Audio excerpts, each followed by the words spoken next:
Friends, అందరికీ very good morning. నేనైతే ఇప్పుడు టిఫిన్ తెచ్చుకొని తింటుంది. దోశ తెచ్చుకున్నాను. ఇప్పుడు ఇంట్లో చేసుకోవడానికి కూడా టిఫిన్ అసలు ఓపిక లేదు, అందుకని టిఫిన్ తెచ్చుకున్నాను అనమాట. మధ్యాహ్నం వంట అయితే నేను ఇంట్లో చేస్తాను, మధ్యాహ్నం నైట్ అయితే ఇంట్లోనే చేసుకుంటాను. నేను టిఫిన్ డిన్నర్ కానీ పొద్దున్న ఒక్కసారి నేను టిఫిన్ బయట తెచ్చుకున్నాను. ఈరోజు మాకు మెయిడ్ రాలేదు, పని మనిషి రాలేదు, కానీ నేనే చేసుకోవాలి. ఎక్కడి పని అక్కడే ఉంది, చేసుకోవాలి. ఇంకా మా పాప కూడా చూడని, మా పాప అసలు ఎట్లా ఎమ్మడి పడుతుందో పెట్టమని. నేను తింటుంటే మా పాప కూడా అడుగుతుంది, పెట్టమ్మా పెట్టమ్మా అని, ముందుకు వస్తుందమ్మా. మేము ఏది తింటే మా పాపకి అదే కావాలి, పూరి కానీ దోశ కానీ ఇడ్లీ కానీ.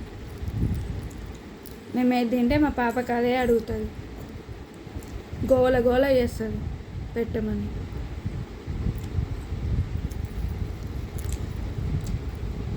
ఈరోజే అండి నేను కొత్త షార్ట్ తీస్తున్నాను, న్యూ షార్ట్. ఈరోజు 2-3 షార్ట్స్ అయితే వస్తాయి. ప్లీజ్ అని నా వీడియోకి లైక్ చేసి వీడియో కామెంట్ సబ్స్క్రైబ్ చేయండి, నన్ను సపోర్ట్ చేయండి. Thank you friends. Okay, bye.